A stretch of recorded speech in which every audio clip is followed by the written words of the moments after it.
Namaskar, this is Firstpost and you're watching Vantage with me, Palki Sharma.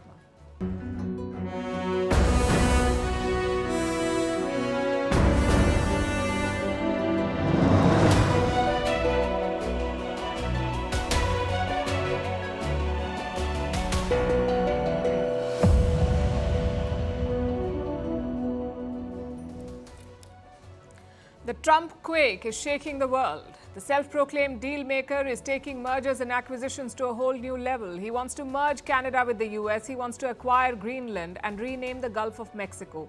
Needless to say, all three parties have reacted sharply. He also seems to be training his guns on his BFF, Benjamin Netanyahu, and wants to declare an emergency to impose tariffs. Remember, his presidency has not even begun yet, and the world is on edge. Guess who is taking on him? The one and only Jagmeet Singh. After killing Justin Trudeau's political career, he is shooting the Khalistanis in the foot. Can't complain. Meanwhile, in Los Angeles, the wildfires have caused damages worth billions of dollars. In the UK, MPs are targeting Pakistan. They want to freeze aid to Pakistan. We will tell you why. What does the India-Taliban reset mean for both sides? Why is Iran looking to set up a new capital city away from Tehran? Who is the Japanese gang lord who tried to sell nuclear material to Iran? Why has North Korea banned hot dogs? And how India is celebrating its diaspora with the Pravasi Bharatiya Divas? All this and more coming up. The headlines first. The US under Donald Trump won't forcefully take Greenland. That's the assurance being given by the Italian Prime Minister, Giorgia Meloni. She says Trump's comments on the issue are aimed at China. Meloni met the US President-elect in Florida last weekend. Trump has refused to rule out military intervention over Greenland. An international coalition will send 30,000 drones to Ukraine. The announcement was made by the UK, which is leading this group along with Latvia. The Drone Capability Coalition was formed in early 2024. Britain has not shared as to when these drones will be dispatched to Kiev. Lebanon finally gets a president after more than 2 years. The lawmakers elect their army chief for the top job. He is Lebanon's 5th army commander to become president. He now faces the daunting tasks of overseeing a ceasefire on the Israeli border and naming a prime minister. In Myanmar, an airstrike by the junta kills at least 40 people in the Rakhine state. The target was a village under the control of an armed ethnic group. The military is struggling to fight opposition to its rule across the country. More than 3 million people have been displaced by the conflict in Myanmar. And Mozambique's main opposition leader returns home from his self-imposed exile. Thousands show up to welcome him. His return comes a week before the inauguration of the next president. The opposition leader claims the October election was stolen from him and rigged in favor of the ruling party.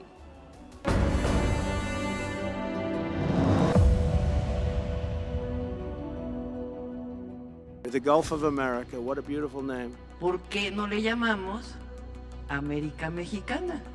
Se oye bonito, ¿no? Mexico's really in trouble, a lot of trouble.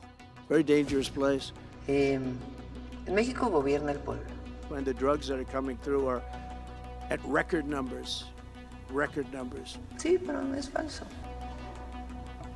No es falso.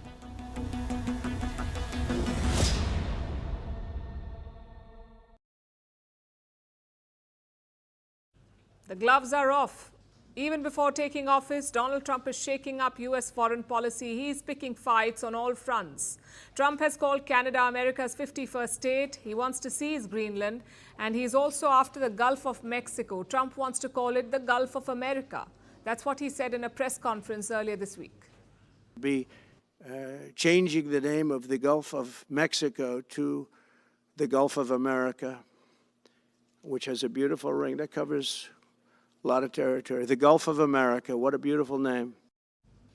Of course, Mexico is not amused, and of course they've shot back. Leading the charge is Mexico's President Claudia Sheinbaum. She has put together her own twist to Trump's proposal, calling the US Mexican America. Obviamente, el Golfo de México es. The United Nations recognizes the name Gulf of Mexico, but next, why don't we call it Mexican America? It sounds nice, doesn't it? América Mexicana. Se oye bonito, ¿no?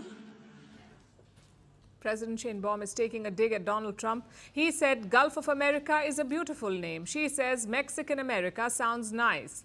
And she pulled out an entire map to make her point. A very old map. It dates back to 1607. That's 169 years before the United States existed as a country. So that's history lesson plus retort rolled into one. And the Gulf of Mexico has had that name since 1607, and it's recognized internationally. The Gulf of Mexico has been known by that name since 1607. It predates the United States by centuries. The name is internationally recognized. Donald Trump cannot simply rename it on a whim. That is the message the Mexican president was sending, and she has a good point. Trump may be able to change names on American maps, but those changes are not binding on others, not even on American states for that matter. They don't have to call it the Gulf of America. If Trump passes an order, they can always overrule it. The American states, they can overrule it. As for Mexico, it is pushing back, but it cannot boycott Trump. President Sheinbaum still wants to engage with him. She thinks that Mexico can share good ties with the U.S. even with Trump at the helm. I think there will be a good relationship. I don't see why there would be a bad relationship. I think President Trump has his own way of communicating. What made Sheinbaum say that? Perhaps she's taking cues from her predecessor and mentor, AMLO, Andrés Manuel López Obrador. He was Mexico's president during Trump's first term, and he faced similar challenges. In his first term, Trump targeted Mexico with import tariffs. He demanded action against immigrants. He wanted to stop the flow of illegal immigrants from Mexico. And Obrador was happy to comply. As president, he ordered a crackdown on illegal immigrants. Sheinbaum is offering a similar collaboration. She has already spelled out the agenda. Immigration containment is on top of the list, followed by security and drug trafficking. You see, leaders across the world are preparing for the Trump presidency in their own way. Some are trying to appease Donald Trump. Others are taking golf lessons just to curry favor with him. But Sheinbaum's approach is different. The Mexican president is confronting Trump on the non-negotiables while offering cooperation on common challenges. Will it work? It's hard to say. Trump remains a mercurial leader. For him, perception is everything, and right now his view of Mexico is far from favorable. He calls it a dangerous place. They're essentially run by the cartels, and can't let that happen. Mexico's really in trouble, a lot of trouble. Very dangerous place. Donald Trump says Mexico is run by cartels, a claim which Mexico has strongly rejected. But Trump remains unmoved. As president, he has pledged to slap 25% tariffs on Mexican imports. His aides are mulling military options. This includes the possibility of a direct attack. They're calling it a soft invasion of Mexico. And here's what it means. Trump's advisors want a covert team of operatives. They could be deployed to Mexico. Their mission to assassinate the cartel leaders. One won't put it past the Americans. They're the masters of political assassinations and regime change, but they seldom do it so brazenly. As for Mexico, they're in for a bumpy 4 years, with the U.S. as their neighbor and Donald Trump its president.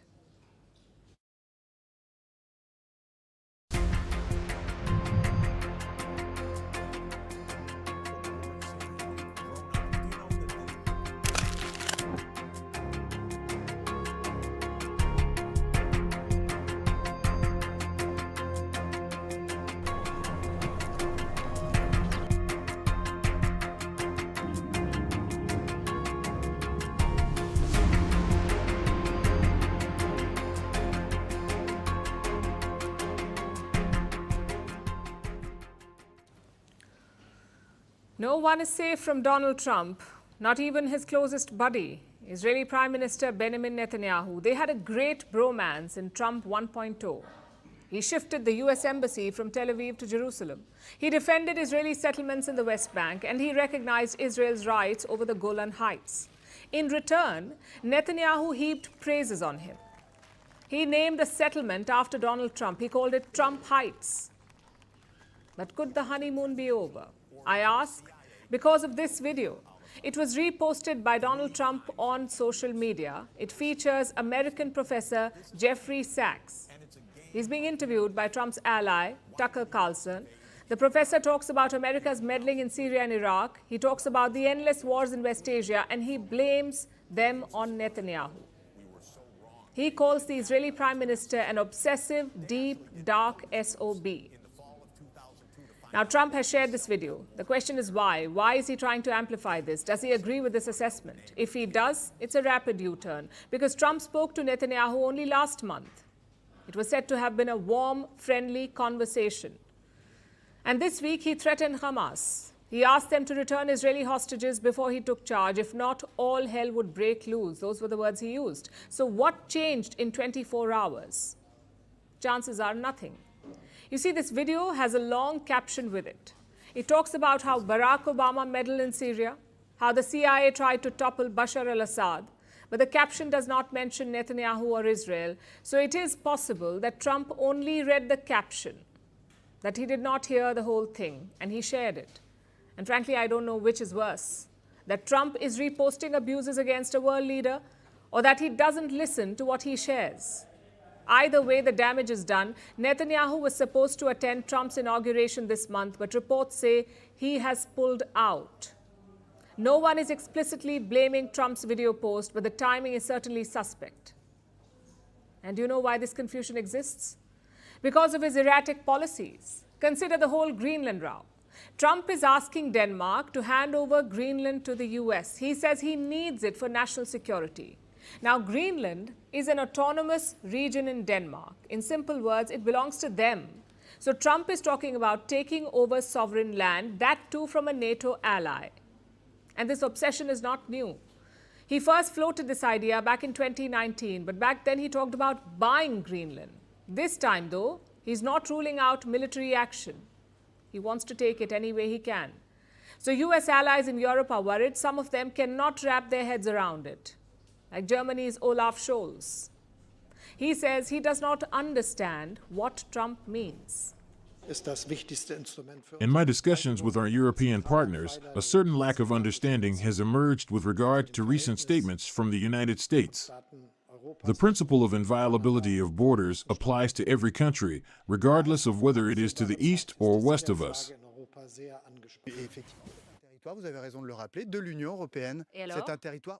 It is out of the question for the European Union to let any nation in the world, whichever it is, and let me say starting with Russia, to attack its sovereign borders. But Trump is not de-escalating. He genuinely believes that Greenland wants to join the US.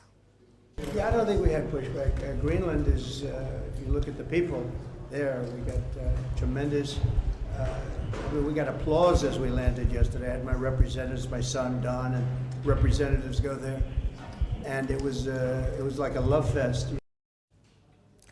Spare a thought for Denmark. They have no heavy artillery, no submarines, and no air defense systems. They're basically at the mercy of NATO and the US, which is why they're so cautious. Denmark has repeatedly said that Greenland is not for sale. But on the ground, opinion is split. Apparently, some Greenlanders do not mind the idea. Denmark doesn't matter a lot to me. It's just a small country. We can't use them any longer because there are so many great powers in the world. So our partner should be a great power because Greenland is very wealthy. We have everything. Because I think U.S. President-elect Donald Trump is too loud. His opinions, you can't count on us being taken over by force. I don't think so. Greenland is an autonomous region. They also have a complicated colonial history with Denmark. On paper, they can become independent if they want to, but join the US? That looks like a long shot right now. Honestly, this is a wake-up call for Europe. They outsourced their defense and foreign policy to Washington, but they forgot a crucial question. What if the US no longer needs them? Donald Trump has brought that question to the fore, and Europe is struggling to answer it. Reports say they're planning a joint trip to Washington. Foreign ministers from Germany, France, and Poland will meet Trump later this month. They're calling it a show of unity. Well, we say good luck.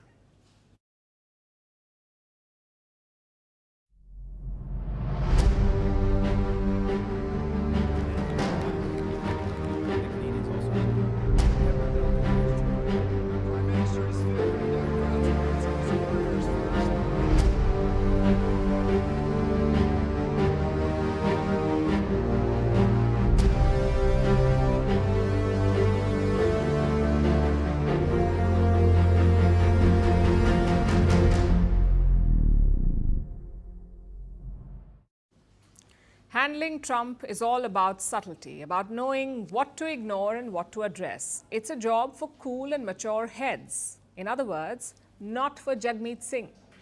He is the political equivalent of a hammer, except he hits everything other than the nail.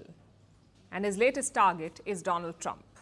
Listen to what Jagmeet Singh said, and I'm quoting here, "Cut the crap, Donald. No Canadian wants to join you. You come for Canadian jobs, Americans will pay a price." We say, forget Donald Trump. This is the real art of the deal. And he goes on. Jagmeet Singh has called Trump a bully and a troll. He has also issued a challenge to anyone running to be Prime Minister in Canada. He says, fight fire with fire, impose retaliatory tariffs on America. Apparently, this is Jagmeet Singh 2.0. His party sources say that he plans to be unplugged and unfiltered this year. Unplugged from reality, I guess, because mocking Donald Trump is the worst idea. He and his allies feed on the online banter. Just look at what happened to Jagmeet's former bestie, Justin Trudeau. He said, there isn't a snowball's chance in hell that Canada would join the US, which is Canadian for no way. Now look at Elon Musk's reply. This is what he wrote to Trudeau. Girl, you're not the governor of Canada anymore, so it doesn't matter what you say. Is that appropriate diplomatic talk? Far from it. But that's what you get from Trump and his allies. They want you to push back, to engage in these online spats. And Jagmeet Singh has walked right into it, though frankly it works well for India. Until now, Jagmeet and Trudeau had an ally in Washington. Joe Biden may not have criticized New Delhi, but he did openly support Canada. Trump's Khalistan policy is more ambiguous. Nobody knows if he will support India or Canada. If Jagmeet Singh keeps attacking him in this manner, he may just side with India. After all, Jagmeet is the Khalistani mascot in Ottawa. So New Delhi should enjoy this banter. As for Jagmeet Singh, his party is projected to finish third in the election. His chances of becoming Prime Minister are about the same as Trudeau's, 0. And Trudeau is not even in the race. So it's easy for Jagmeet Singh to mock Donald Trump, to promise retaliatory tariffs, because he knows that he doesn't have to follow through, that he won't be in power in Canada. In fact, this has been the highlight of his political career, shoot and scoot. We saw that against India as well. Jagmeet Singh kept egging Trudeau on. He supported the baseless allegations against India. He even sought sanctions on New Delhi, and Trudeau played along. Jagmeet and Trudeau dragged Canada into a standoff with India, but when the going got tough, he jumped ship. He scrapped his coalition with Justin Trudeau. Like I said, classic shoot and scoot. Jagmeet Singh was convinced that India killed Hardeep Singh Nijjar, a Khalistani terrorist in Canada, but the probe is not going to plan. Canada had arrested 4 Indian nationals in this case. Reports say all 4 are now out on bail. We're talking about men who allegedly gunned down a Canadian national, according to their investigation at least. And if that is true, how did they get bail? Apparently because evidence is lacking. Now, bail does not mean innocent. These men have not been cleared by Canadian courts, but it does confirm what India has been saying, that Canada does not have proof. Justin Trudeau and Jagmeet Singh kept blaming the Indian government, but they did not share any evidence. Looks like their prosecution is doing the very same thing. Of course, none of this will bother Trudeau anymore. He's leaving this mess to his successor. But what about Jagmeet Singh? He has led the New Democrats in 2 elections in Canada in 2019 and 2021, and both times they got trounced. Before Jagmeet Singh, this party, the NDP, had 44 seats. In 2019, they were cut down to 24, and in 2021, they got 25 seats. I guess he wasn't unplugged in those elections. Yet Jagmeet Singh is still the party leader, hopefully not for much longer though. Canadian media is piling the pressure on him. Just look at this op-ed in the National Post. This is what it says. Jagmeet Singh's future of irrelevancy cannot come soon enough. I guess for once, we agree with Canada.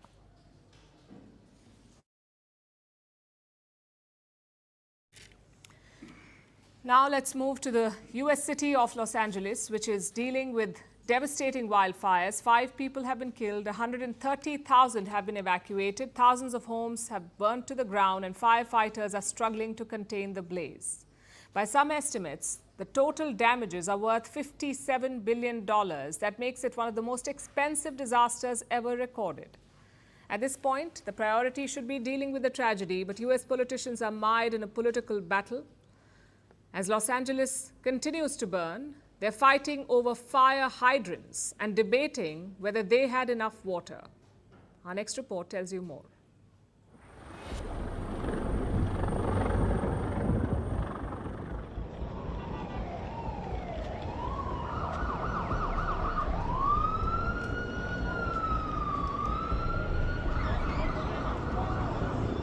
Welcome to the Hollywood Hills, a legendary neighborhood in the heart of Los Angeles.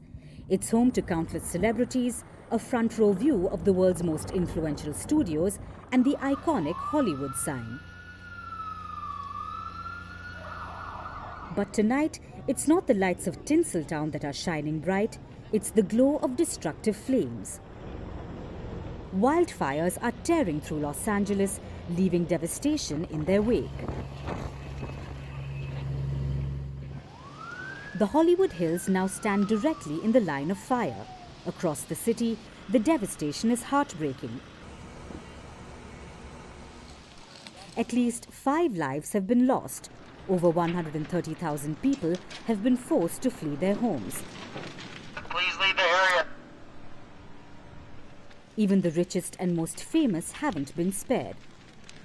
Prominent celebrities like Paris Hilton and Adam Brody have lost everything. Entire productions have gone dark, the Oscars have delayed their nominations, and a city built on storytelling now grapples with a real-life tragedy. Getting everything, our house is on fire. That's our house.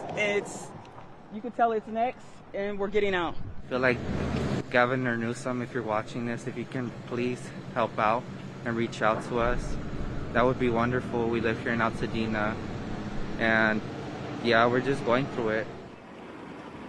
The first flames ignited in the Pacific Palisades. Within hours, the inferno spread to 4 other areas: Pasadena, Sylmar, Hollywood Hills, and the Acton region.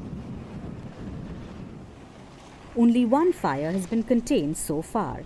The others continue to ravage the city.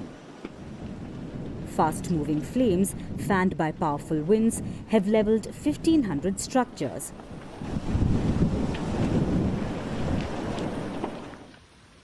Many of them are multi-million-dollar homes. Officials are calling it the worst fire in Los Angeles' history and possibly one of the most expensive disasters ever recorded. Early estimates put the damage at a staggering $57 billion. Well, it's kind of sad, you know. I mean, everybody's lost, not just this community. The community next door, I'm sure all the people up there have lost everything. It's just pretty devastating. This is pretty devastating. I don't think LA's seen anything like this before. What's gone up in flames? I can't believe I'm standing here. I broke every blockade to get here. It's just so sad. Excuse my language. So what caused this devastating fire? Wildfires are a natural part of life in the American West. They even play a crucial role in the ecosystem. Southern California experienced 2 decades of drought, followed by 2 unusually wet years that triggered explosive vegetation growth. This lush growth dried out after 8 months without rain, turning the region into a tinderbox ready to ignite. And this winter, it was one of the driest California has ever seen. All it took was a spark, a single catalyst. Combined with extreme winds, the fires quickly spun out of control. While investigations continue to determine the immediate cause, one thing is certain: climate change is a major player in this tragedy.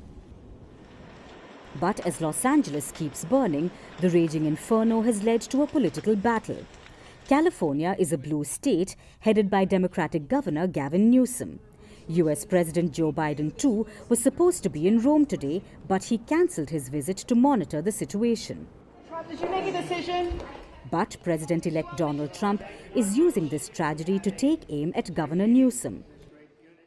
He's accused the state government of gross incompetence. He claims fire hydrants ran dry when they were needed the most. And he's criticized policies that prioritized preserving wetlands and wildlife, arguing that these decisions have now come back to haunt Los Angeles. Trump's comments have sparked a fresh wave of controversy, turning the devastation into a political flashpoint. The biggest homes, some of the most valuable homes in the world are just destroyed. I don't even know, you talk about a tax base. If those people leave, you're going to lose half your tax base of California. This is a true tragedy, and it's a mistake of the governor, and you could say the administration. They don't have any water. They didn't have water in the fire hydrants. They don't have water. Trump says it's an issue he raised during campaigning, and his BFF Elon Musk has chimed in.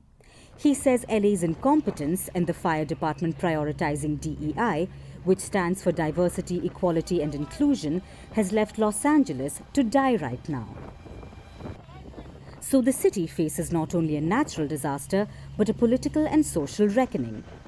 This tragedy has exposed fault lines in policy and preparedness, with accusations and blame games shifting as quickly as the fires themselves. While residents grapple with loss and uncertainty, the larger questions loom. How will California adapt to a new era of climate-driven disasters? Who will take responsibility for the failures? And what does this tragedy mean for the future of a city built on dreams? For now, the fires rage on, leaving Los Angeles scarred and searching for answers.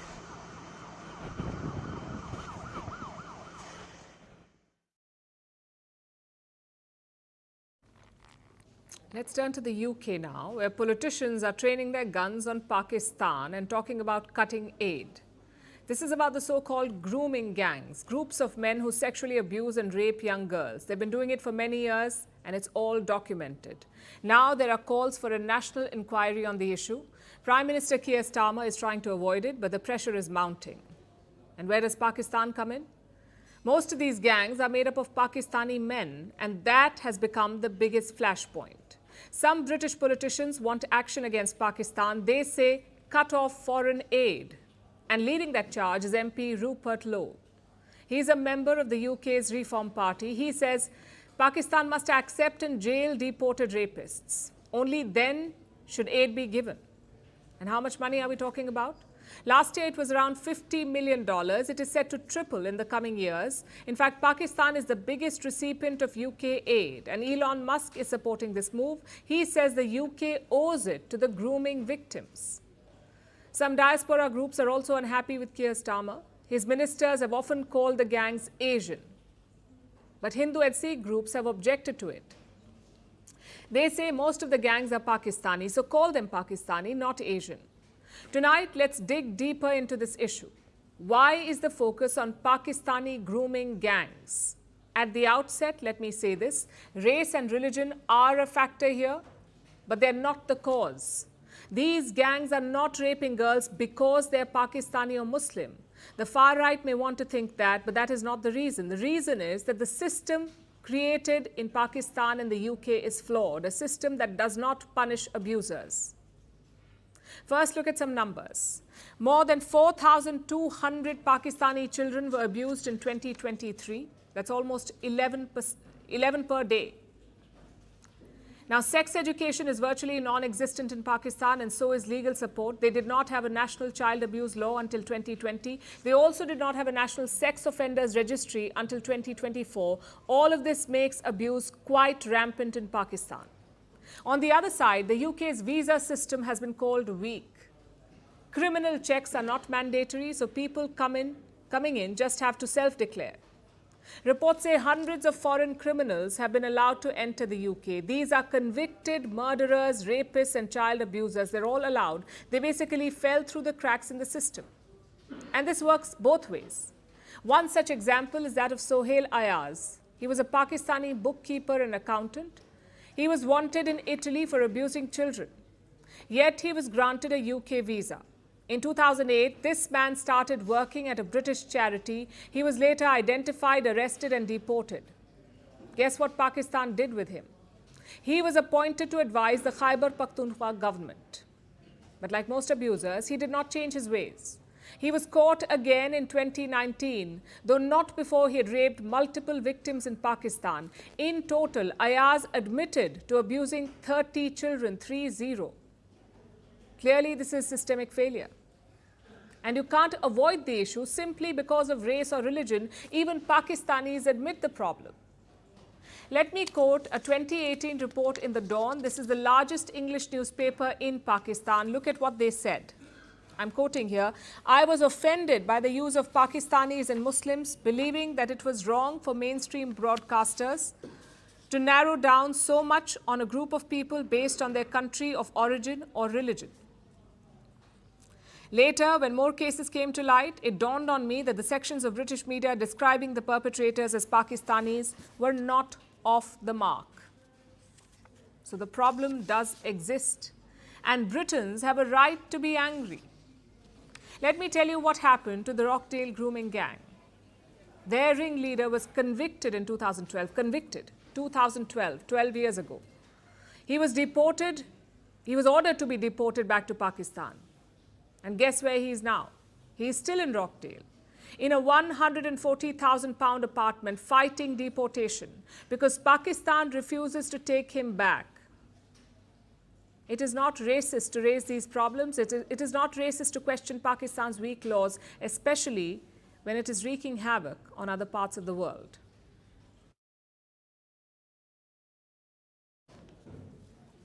Earlier this week, we told you about India and the Taliban, how India was backing the Taliban against Pakistan. Pakistan carried out an attack on Afghan soil. India supported the Taliban's version of events. That was part one of this developing story. Part two took place yesterday in Dubai, when India and the Taliban held high-level talks. India's Foreign Secretary Vikram Misri and Afghanistan's acting Foreign Minister Amir Khan Muttaqi, they met in Dubai. Now, Muttaqi is a member of the Taliban regime. Since India does not recognize the regime, he is seen as the acting foreign minister. That part has not changed. But the high-level talks indicate a shift, a reset between New Delhi and Kabul. It shows that India is willing to engage with the Taliban at the highest levels. Let's take a closer look at this. Both diplomats flew down to Dubai for the sit-down. During the talks, India's focus was on the Afghan people. India has been providing humanitarian assistance to them for years now, and it has agreed to extend this assistance. New Delhi will also support two key areas: Afghanistan's health sector and the rehabilitation of Afghan refugees. This is the need of the hour. A number of Afghans live in other countries, in neighboring nations like Pakistan and Iran, both of which have been cracking down on these Afghans. Pakistan is particularly harsh. It has been expelling Afghans in large numbers and piling new burdens on the ones who remain. Millions of these refugees have been forced to go back. The Taliban are looking to rehabilitate them, to give them a place to live, and it wants India to help. New Delhi agreed to do this, to keep supporting the ordinary people of Afghanistan. But India was not just meeting with the Taliban to act as some guardian angel. This is geopolitics. India has interests too, and India wants to protect them. One area of concern is security. Afghanistan has been used to support terrorist attacks against India. This has happened in the past when the Taliban were close to Pakistan. India wants to make sure that this never happens again. And the Taliban understand New Delhi's concerns. They reassured Foreign Secretary Misri. They said, and I'm quoting, Afghanistan does not pose a threat to any nation. It's a bit rich coming from the Taliban, but this is what they told India. Let's hope that this proves true. India's next concern was economics. New Delhi has poured a lot of money into Afghanistan over the years, about $3 billion by some estimates. India has funded a number of infrastructure development projects. The Taliban want this to continue. India does not want all that money to go to waste, so it is trying to secure these investments. And not just in Afghanistan, in neighboring Iran as well. India is building the Chabahar port in Iran's Balochistan region. This will allow India to bypass Pakistan and access Iran, Afghanistan, and all the Central Asian countries. India has spent millions on Chabahar as well, so it wants to maximize the port's potential.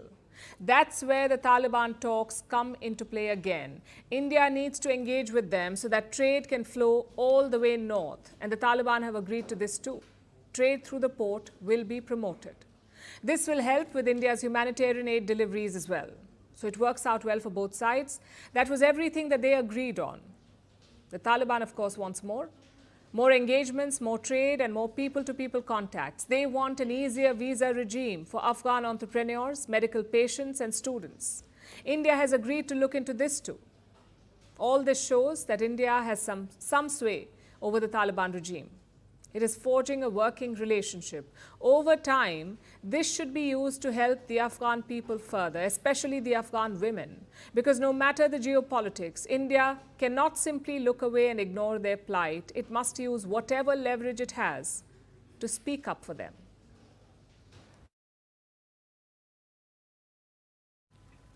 Our next story is about Iran. The country is looking for a new capital. President Masoud Pezeshkian has been talking about this for months now, and now his official spokesperson has confirmed it. Iran's regime is looking to relocate. It wants to leave Tehran and make its way to the sunny coast of Makran. But is this even feasible? Does Iran have the resources to move its capital? And what makes Makran so special? Our next report has the details. Tehran is the current capital of Iran. It is Iran's most important city by far. Tehran is around 4 times the size of Iran's second city, Mashhad. The capital and its surrounding region are home to about 20% of Iran's population and 30% of Iran's GDP. It's the definition of a primate city, disproportionately larger and more important than any other. But there's always a problem with putting all your eggs in one basket.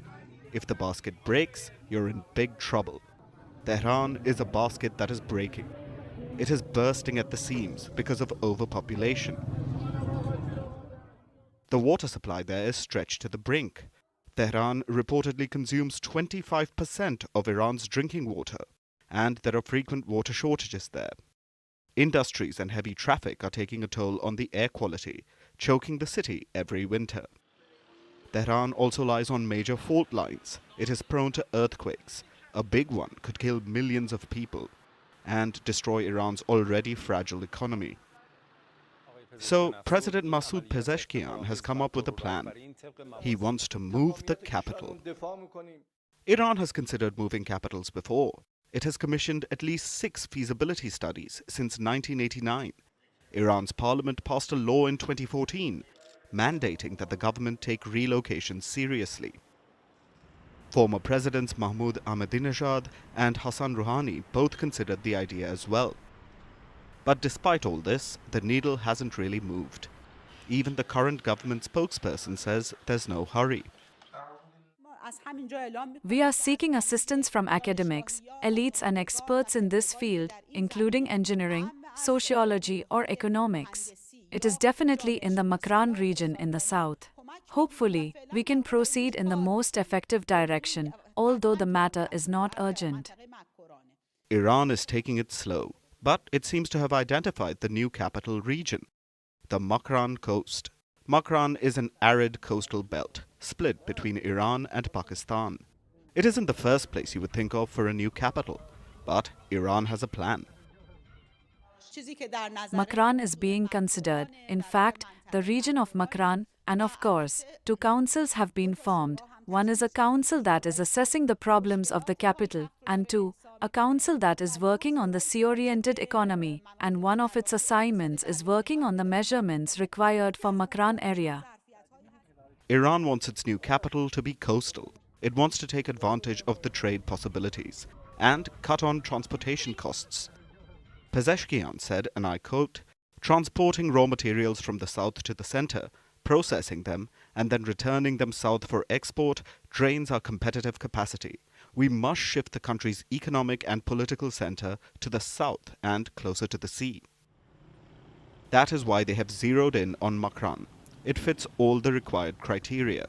But is this plan realistic?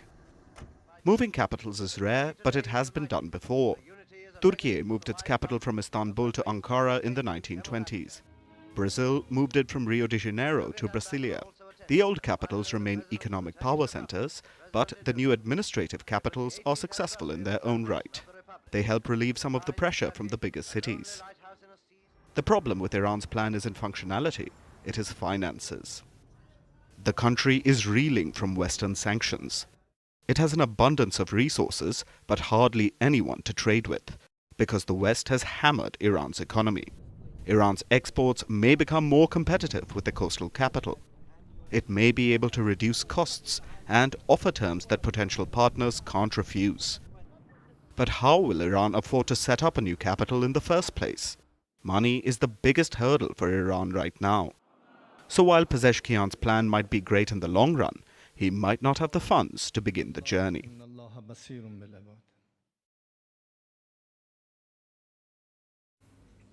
What I'm about to tell you now may sound like a plot out of a crime thriller, but it happened for real. It includes a Japanese crime syndicate, an Iranian nuclear consignment, and an American operation. The story revolves around a man called Takeshi Ebisawa. He's 60 years old, a Japanese gang lord, and now a global headliner. He tried to sell nuclear material to the Iranians and was caught by the Americans. Now he has pleaded guilty and faces a life behind bars. His story begins in Tokyo's shadowy streets. Ebisawa was a criminal, but not your regular criminal. He was a high-ranking boss in the Yakuza. That's Japan's notorious crime syndicate, the Yakuza. It is based in Japan, but its operations are spread across the world, in Sri Lanka, in Myanmar, in Thailand, and even in the United States. In 2020, Ebisawa approached a man, someone he believed was a high-level dealer, someone connected to an Iranian general. But this dealer was in fact an undercover agent. He was a man working for the DEA, the American Drug Enforcement Agency. Ebisawa obviously had no idea. He remained in touch with this agent and carefully crafted a deal. Then 6 months later, he made his move. Ebisawa sent an email with an offer, 50 tons of uranium and thorium for $6.8 million. And the email was not just words, it included photographs, images of a dark, rocky material along with the pictures. There was a Geiger counter. This is a device used to measure radiation levels. Now, Ebisawa claimed that he was sourcing them from Myanmar. He was offering uranium and thorium. And what did he want in return? He wanted surface-to-air missiles, among other things. Then he doubled down on his claims. Ebisawa provided the American agent with yellow cake. This is a uranium concentrate, yellow cake. US authorities tested it. They found that this sample contained uranium, thorium, and plutonium. And all of this happened when Ebisawa was traveling to the US. So he was promptly arrested. Along with him was a 61-year-old Thai national. He too was arrested. Both were hit by a flurry of charges. And now the Japanese crime boss has pleaded guilty. He could be looking at a life in prison. But Ebisawa's arrest is just the tip of the iceberg. This case shines a spotlight on the illegal trade of nuclear materials. And it's a problem that has existed for some time now. In the 1990s, over 1 million Russians worked in nuclear facilities. By that time, the Soviet Union had collapsed. This led to an economic crisis. So these Russians found a way out, some of them at least. They would smuggle classified nuclear material and then sell it to the highest bidder. The Russian government did crack down, but the threat could not be eliminated. Since 1993, the global nuclear watchdog has recorded more than 4,200 such incidents where nuclear material was smuggled and trafficked, not just to states, but also to non-state actors. They too are getting access to nuclear materials. Like the Al-Qaeda. Reports suggest that the Al-Qaeda chanced upon a shipment of enriched uranium. That's the kind of uranium that you need to make a nuclear bomb, enriched uranium. And it's not just nuclear material. Take Abdul Qadir Khan, for example. He is known as the father of Pakistan's nuclear program. He not only built a bomb for the terror state of Pakistan, he also sold this technology to others. He smuggled nuclear technology to several nations, the likes of Iran, Libya, and North Korea. So Ebisawa's story is a grim reminder. The shadowy trade of nuclear materials is not just fiction. It is a terrifying reality. A battle that transcends borders and comes with catastrophic implications.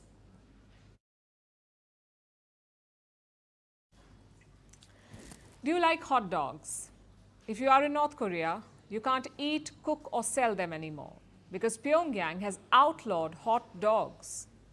The beloved American food is facing Kim Jong-un's ire. As part of his war on foreign influence, it has claimed countless victims already, from South Korea's tteokbokki to Japan's sushi, from skinny jeans to high heels, from K-pop to foreign books. Even certain haircuts are banned in the hermit kingdom of North Korea, and now hot dogs are going to the dogs. What does this mean for the country? Here is a report. What do you think counts as treason? Trying to illegally overthrow a government, conspiring with enemies of your nation? Well, if you're in North Korea, it could take much, much less. Now, eating hot dogs is treasonous in the Hermit Kingdom because Pyongyang has outlawed hot dogs. Those eating, cooking or selling the beloved American food could be detained and even sentenced to the country's labor camps. It sounds like a bit much, but if you plan to argue, you're barking up the wrong tree. Because apparently, Kim logic is the supreme logic. You see, hot dogs are very American, and they have found a fan in North Korea. People were eating the food by dipping it in the Korean soup budae-jjigae, also known as the army base stew. This is a South Korean-American fusion dish. The stew was banned in 2017, but people couldn't stop eating the hot dogs with or without the soup. So now, a hot dog ban has come in paw with the soup ban, pardon the pun. Because Kim is trying his best to expunge Western influence from his country. So hot dogs have been buried along with budae-jjigae and tteokbokki, the South Korean dish, and even Japanese sushi. You may ask, is North Korea really in a position to ban food? This is a country where millions are living in poverty. The population is largely malnourished. So banning food in a country which doesn't have enough food to eat in the first place seems a little counterintuitive. But why feed the people when you can embody cancel culture and tighten your leash on hot dogs? Picture this. You live in North Korea. Want to get a haircut? If you're a woman, Kim has been kind enough to limit your confusion. There are only 14 options to choose from. And if you're married, hooray! Your hair will be low maintenance because long hair is outlawed.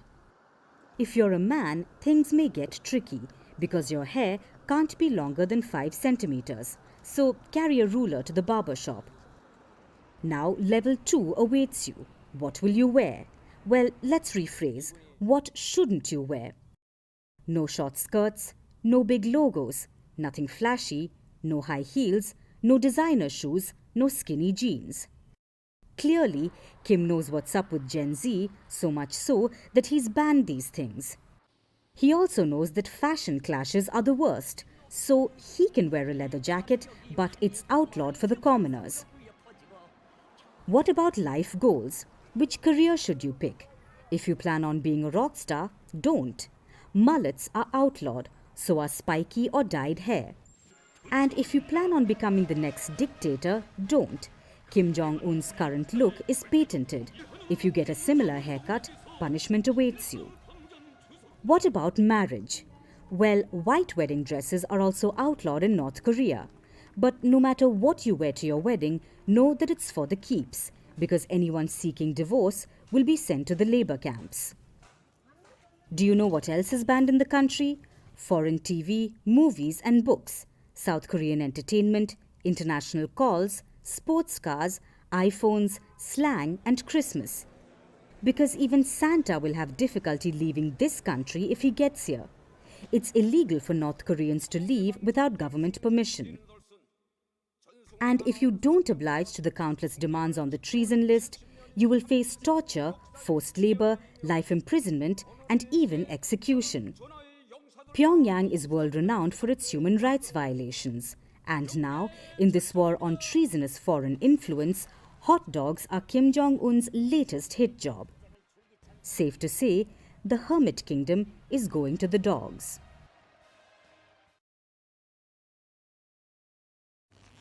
For our next story tonight, let's go back in history.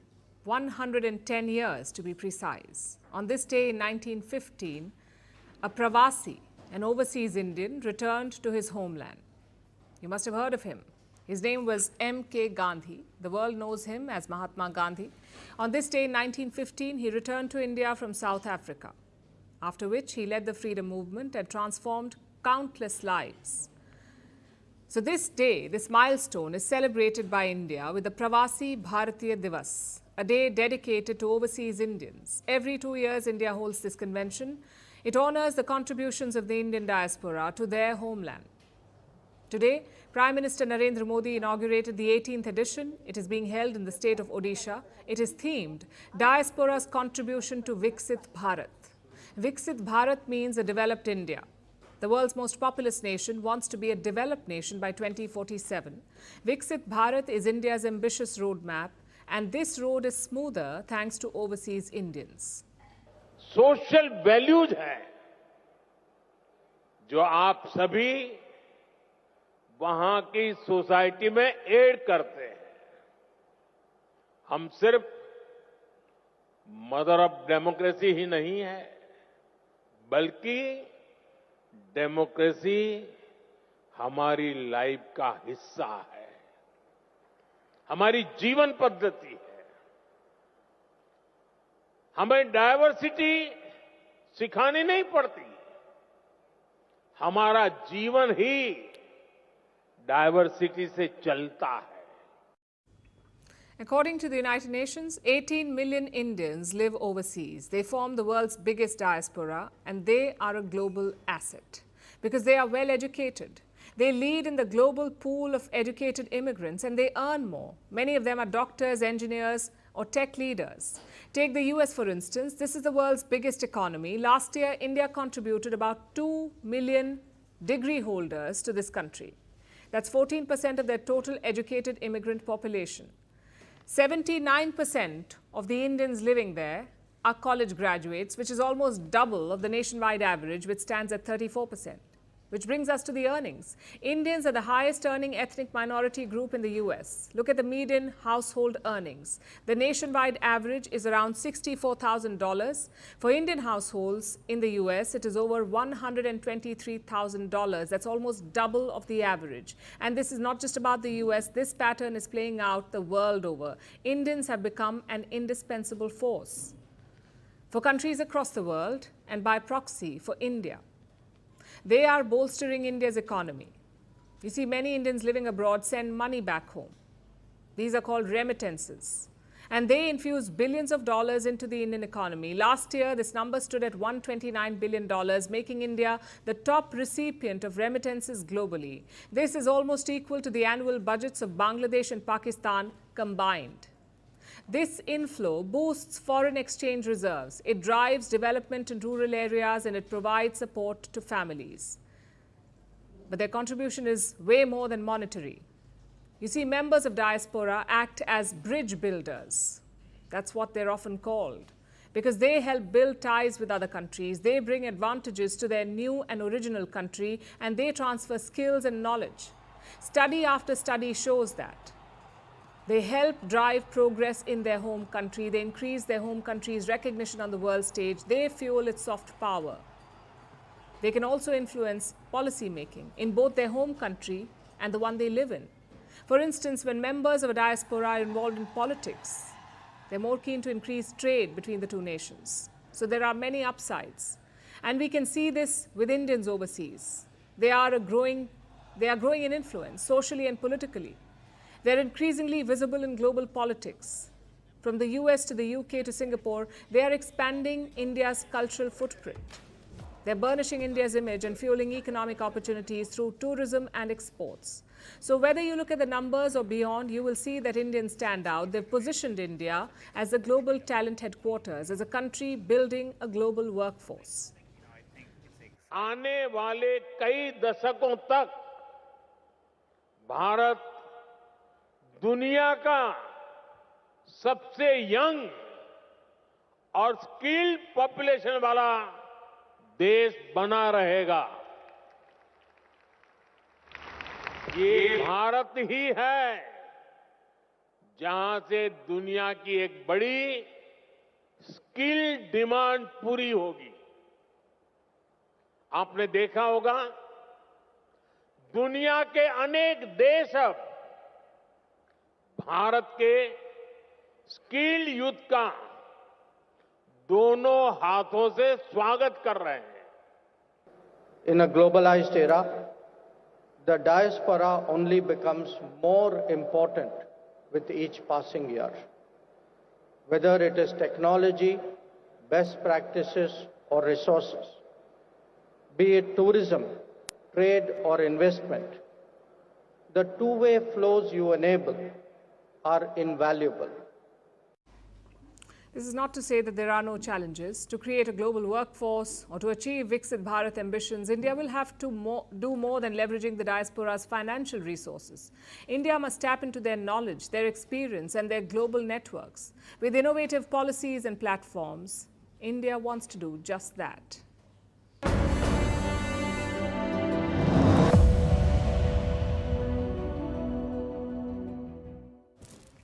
I'm sure you've heard of Infosys. It is one of the largest IT companies in India. Their Mysuru campus is in the news right now, all thanks to a new visitor, an elusive leopard.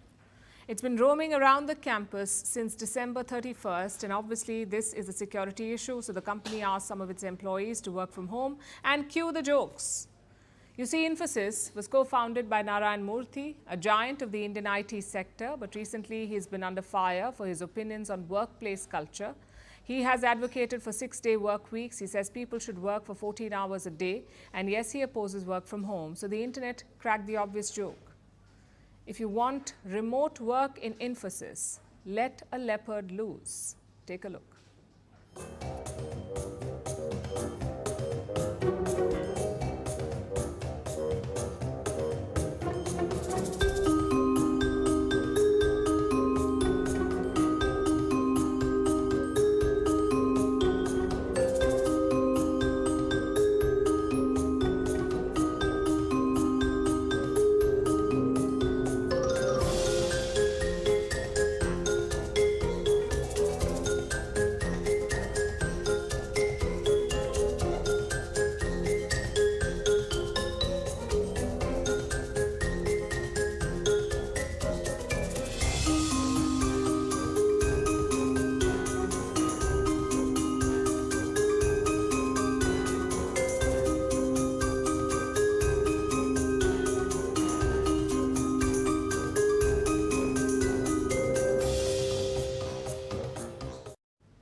And now it's time for Vantage Shots, images that tell the story. Hungarian Prime Minister Viktor Orban is holidaying in India's Kerala with his family. South Korean protesters keep warm on the coldest day of winter yet with foam blankets and cup noodles, and humanoid robots walk, talk and flirt at the Consumer Electronics Show in Las Vegas.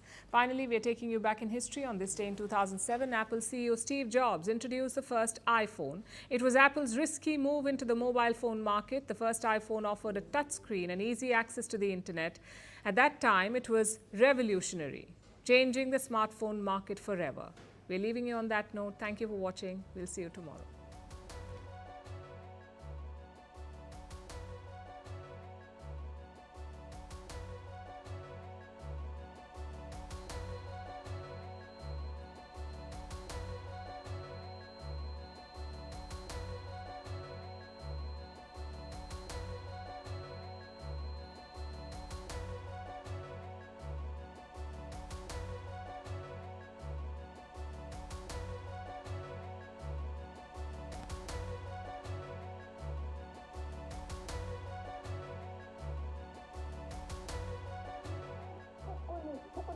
또 선거 오류들 때문에 얼마나 많은 백성들이 삶을 후퇴당했는지. 영상을 보도록 하시죠. 여기가 공부자만을 알려드리도록 하겠습니다. 한 박수로 인사합니다. 나와주십시오. 하고 싶었던 말이 하나 있습니다. 무상식들을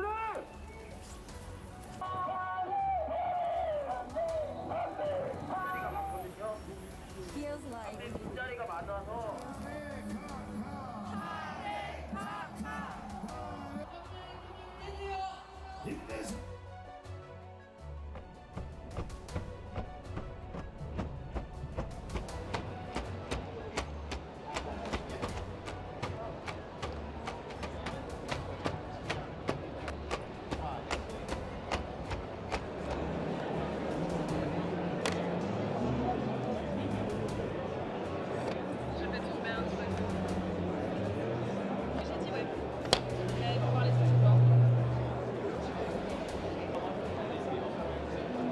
singularmente. Eres el más guapo. Gracias. De nada.